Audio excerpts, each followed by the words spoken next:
ॐ विश्वानि देव सवितरदुरितानि परासुवः यद्भद्रं तन्न आसुवः। हे विश्वानि देव सवितर दुरितानि परासुवः, जितनी भी बुराइयां हैं वह सब पराभूत हो जाएं। और यद भद्रन तन्न आसुवः, जितनी भी भद्र है, मंगल है, शुभ है, अच्छाइयाँ हैं, वह सब हमें प्राप्त हो जाएं। तो हम देखते हैं कि वेद किसी व्यक्ति विशेष का विरोधी नहीं है, वेद किसी जाति विशेष का विरोधी नहीं है, वेद किसी समुदाय विशेष का विरोधी नहीं है, वेद किसी पंथ विशेष का विरोधी नहीं है, बल्कि वेद मनुष्य मात्र के अंदर जो बुराइयां हैं उनको पराभूत करने की कामना करता है। क्योंकि वेद किसी व्यक्ति विशेष का बनाया हुआ नहीं है, वेद को बनाने वाला ईश्वर है। और ईश्वर सब प्राणी मात्र का पिता है, वह सबका भला चाहने वाला है, वह किसी की बुराई चाहने वाला नहीं है।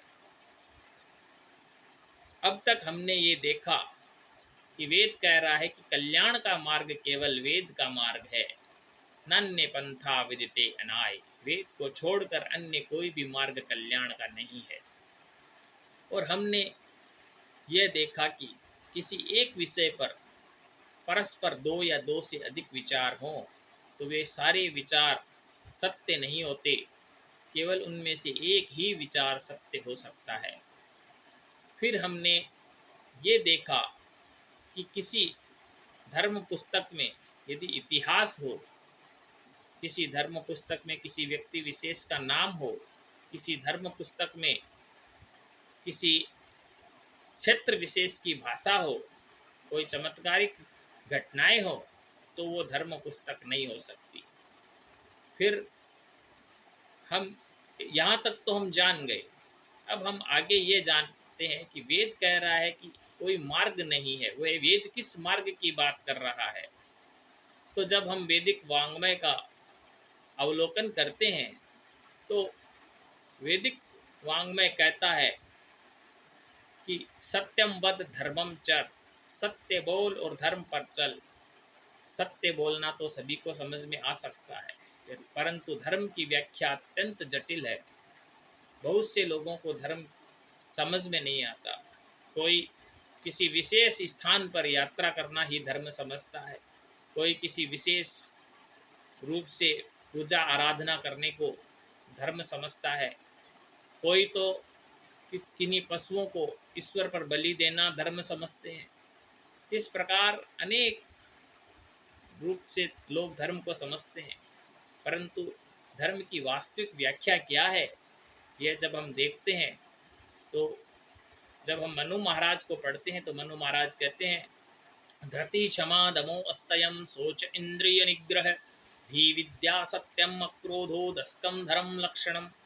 अर्थात धैर्य रखना, धृति क्षमा करना, धृति क्षमा, दमो बुरे विचारों का दमन करना, दमो अस्तयम चोरी न करना, धृति क्षमा दमो अस्तयम शोच शारीरिक रूप से और मानसिक रूप से पवित्र रहना, सोच इंद्रिय निग्रह अपनी इंद्रियों का निग्रह करना, सोच इंद्रिय निग्रह धी बुद्धि से कार्य करना और विद्या पढ़ना, धी विद्या सत्यम सत्य बोलना, सत्यम अक्रोधो क्रोध न करना।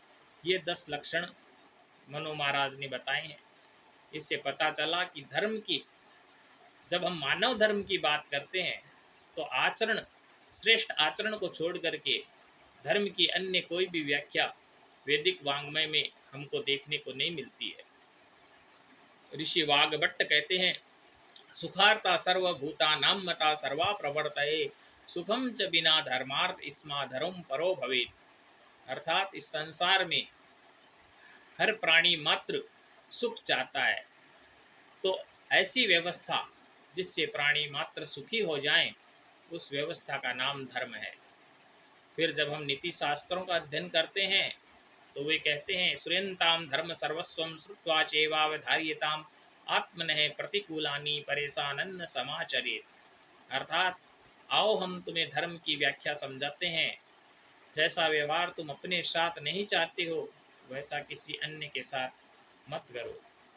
तो बात यह निकल के आए कि श्रेष्ठ आचरण ही मानव धर्म है, क्योंकि वेद के सिद्धांत यूनिवर्सल ट्रुथ होते हैं, सार्वभौमिक सार्वकालिक होते हैं, वह संसार के हर मनुष्यों पर लागू होते हैं। यदि हम संसार के किसी भी मनुष्य से जाकर के पूछें, चाहे वो जापान में रहता हो, अमेरिका में रहता हो, कहीं भी रहता हो, उससे हम यह जाकर के पूछें कि सत्य बोलना चाहिए कि नहीं चाहिए, तो उसे बोलना पड़ेगा कि सत्य बोलना चाहिए। चाहे वो पूजा पद्धति में विरोध कर सकता है, अन्य बातों में विरोध कर सकता है, लेकिन उसे यह तो बोलना ही पड़ेगा कि सत्य बोलना चाहिए। अब मान लीजिए कि वो यह कह दे कि नहीं, सत्य बोलना कोई ज़रूरी नहीं है, मैं तो नहीं बोलूँगा, तो आप उनसे कह सकते हैं कि ठीक है, तुम्हारे साथ यदि कोई झूठ बोले तो वो बोलेगा नहीं नहीं, मुझे तो सारी सत्य बात बतानी चाहिए सबको। फिर हम उनसे बोलेंगे चलो हिंसा करना ठीक है कि नहीं है, तो वो कहेगा कर लो, हिंसा भी करना कोई गलत नहीं है, मान लो ऐसा बोल दे वो। तो हम कहेंगे तुम्हारे साथ हिंसा करें, तो बोलेगा नहीं नहीं, मेरे साथ ऐसा मत करो, परंतु हिंसा करो, हिंसा दूसरों के साथ करने में मुझे कोई आपत्ति नहीं है। तो यह बात वो गलत बोलेगा। जो जो खुद के साथ व्यवहार नहीं कर सकता, वह दूसरों के साथ नहीं कर सकता, नहीं करना चाहिए उसे।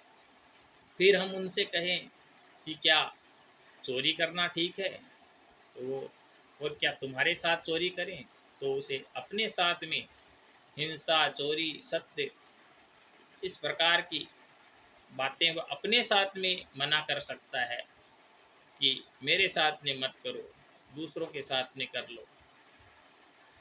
तो अब सवाल ये उठता है कि कोई कहेगा कि इसमें ये कैसे पता चले कि ये वेद का ही सिद्धांत है।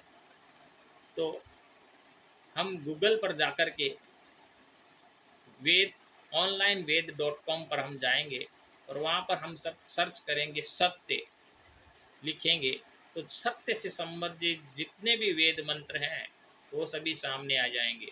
हम लिखेंगे धर्म, तो धर्म से संबंधित जितने भी वेद मंत्र हैं सब सामने आ जाएंगे, उनमें धर्म शब्द रहेगा। हम लिखेंगे संस्कृति, तो संस्कृति से संबंधित जितने भी वेद मंत्र हैं सब आ जाएंगे। अर्थात वेद मंत्र हैं, वेद है, वो सृष्टि के आदि में बने थे, तो वही उनसे ही सारी संस्कृति ये शब्द निकले हैं, वहीं से वह सबका उद्गम स्थल है।